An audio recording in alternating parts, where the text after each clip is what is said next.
I would say greetings, this is Kabanka Pyramid representing the Lion Voice blog. Make sure that them check it out and stay tuned. See? Ras Tafari blessings every time. Nice. What do you have to tell the people about Ras Tafari? Light to the world. The king of kings and the conquering line of the tribe of Judah. I left himself. Where's my ruler? Hey yo! Yeah. Hear them high, hear the black king on the 23rd of July. So tell them guy who praise God up in the sky, it's a lie. The Almighty living on your night. From ancient time them a try. Them Romans know them just open them suit and ties. Criminals ain't got no alibi, they stole my people. Then them come without them genocide. Are you talking about slavery? Them couldn't kill. The lion will come conquer Judah tribe. Go through tribulation, and I strive, see sufferation, and I still rise. That's why we tell them in America, live Ras Tafari in every ghetto area. We come to tell them in a Toronto, straight to Italy. So in terms of you're chatting on the mission, talk a little bit. We've talked about the reggae revival before, but for ones who are not familiar, we have viewers from all over creation. Ethiopia is our second highest demographic, and Jamaica third, the UK.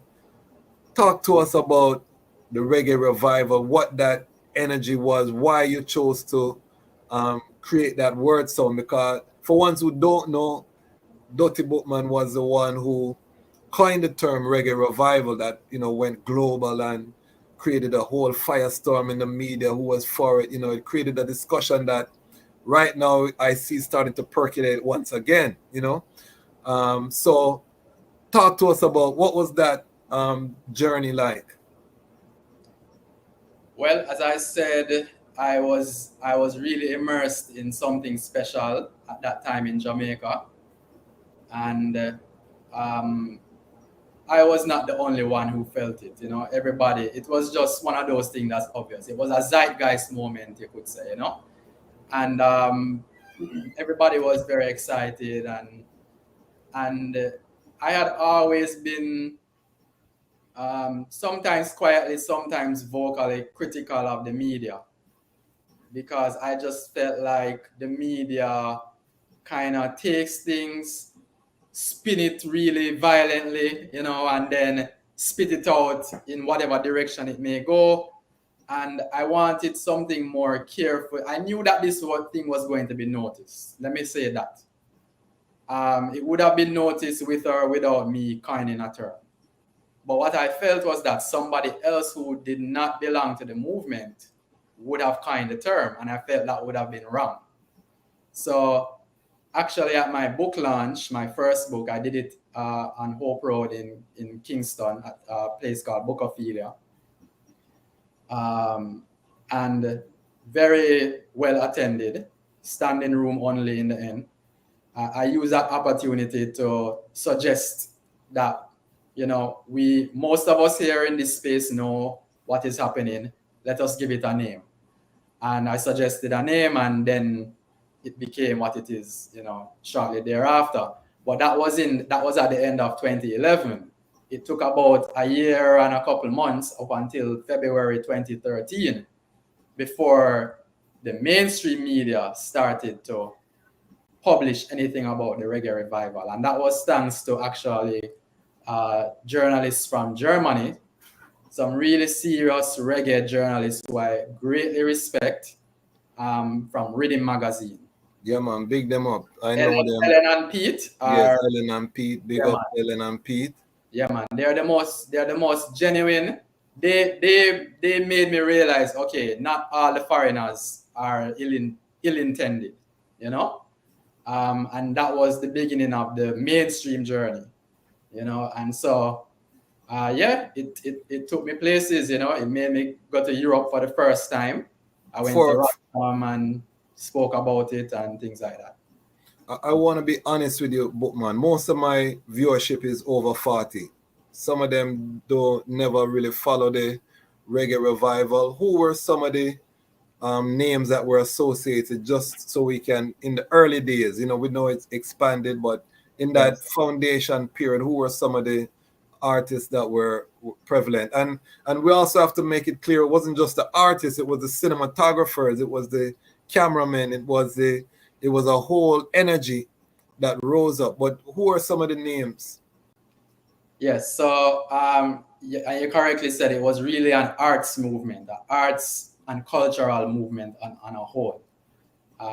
And the music led the way, you know. So the names that people most associate, the ones that I would definitely say are from that foundation period. Obviously, we have to give our flowers to the ones before and the ones who were laying groundwork even at that time, who may not be spoken about as much. So, you know, like you had a robust underground live scene that was already happening. So you had, I mean, Roots Underground, Dub Tonic, those bands were really doing great things, you know, the Uprising Roots.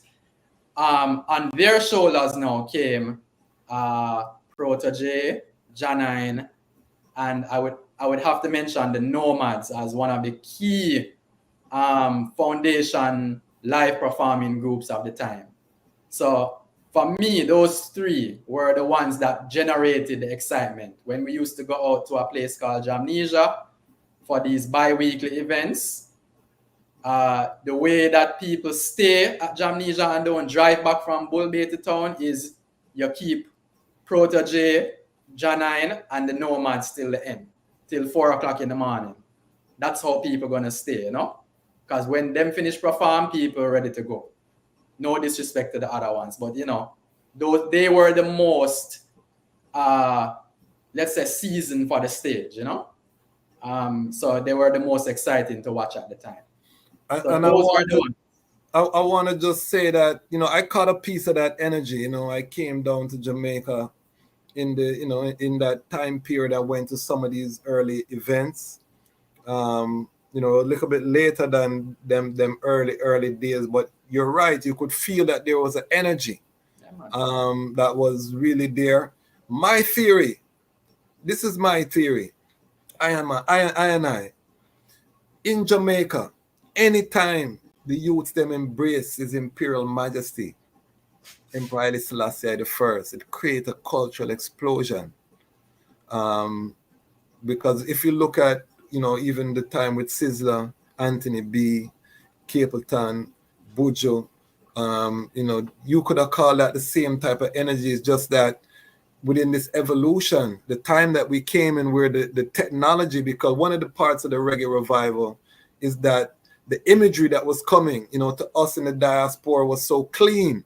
We were used to the VHS video from Jamaica where a man, a skank, and, you know, we used to get them taped there. And then all of a sudden now, this was a new era. You know, you're seeing like almost like tourist board quality visuals that are accompanying these young youths that were creating these sounds. And even people like Iman who are a little older, you know, it kind of reinvigorated Rastafari internationally, I would say, which I think reflected in the audiences coming out.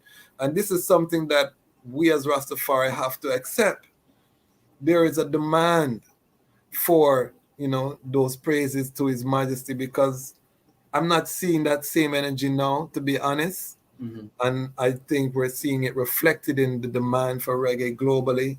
Mm-hmm. You know, the rise of other genres. But this is you know, I would love to get the eye sound as someone who was there from that time, how the eye kind of see things.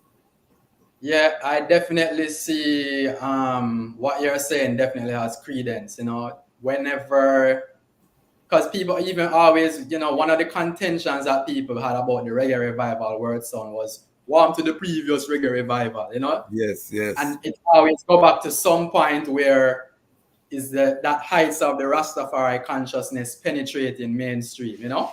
Mm-hmm. So it was just, I think that particularly this reggae revival, I think maybe that ones who express disappointment that the same ones today are not maybe singing about Rastafari with the same fervor. I think that they're not recognizing that this generation is a little bit different in that we are more desirous and more inclined to want to live out the fullness of our human journey and not be judged for it. So there is less of a fear that if you don't sing about Rastafari today, you will be perceived as not Rastafari. It don't really affect them as much anymore. You get me? Nobody has that fear of not being called Rastafari, because at the end of the day, the Rastafari is their personal. You know, as His Majesty himself said, your religion is personal and the state is for all. So that was something I had to grapple with, because the rhetoric that I was using to help support the reggae revival movement was very Rastafari infused. I remember. I was there. Yeah. And because it was also coinciding with the peak of my Rastafari learning, you know? Yes, I. Well, that's what happens. And then when you, obviously learning never end, but when that influx of knowledge and thing not inspiring you that intensely anymore, then, you know, you still have these other aspects of your human life that you want to express about. So I had to come to terms with that, you know. My close friend them who me I try to say, yo, want to do, you know, sing about His Majesty again or whatever, but it's like, yo, understand, say, yeah, them living out them human life, and yeah, they came in their time and did so. It's like they made a contribution and they did, you know, what they were to do at the time, and the rest of us should also carry our weight and carry the movement. It's not just the musicians, you know.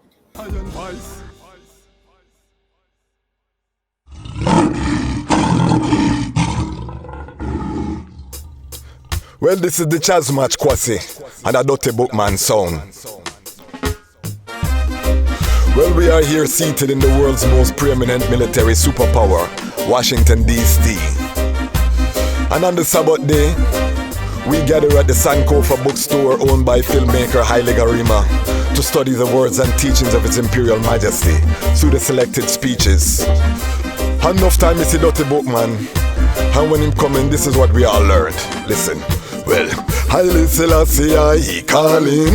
Me see so dirty Babylon dear falling down. Haile Selassie he calling. See so dirty Babylon dear falling down. Haile Selassie he calling.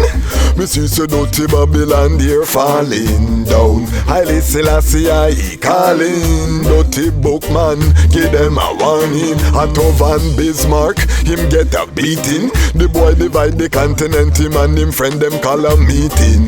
Wicked man them always cheating. Them want to take the food out the youths them out when them eating. World resources depleting. I say you wake Mount Zion them a rob you while you sleeping. Still we have to bring the greetings from Jah Haile Selassie. There's no guy that can defeat him. Haile Selassie I calling. Me see so dirty Babylon they're falling down. Haile Selassie I calling. See so dirty Babylon they're falling down. Haile Selassie he calling. Me see so dirty Babylon they're falling down. Haile Selassie he calling. Dutty Bookman give them a warning. Rome one conquer Zion the hyenas them always wanna fight against the lion pride. So they try commit genocide. Can't forget all of the men and women that died from the fascist invasion. Them want kill off the Africans and replace them with Caucasian. Mustard gas bring devastation. Them want kill off the animal and destroy the vegetation.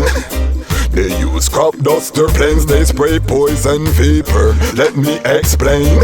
Death a fall from the sky like rain. Them couldn't kill Haile Selassie, him still come break the chains. Selassie I calling.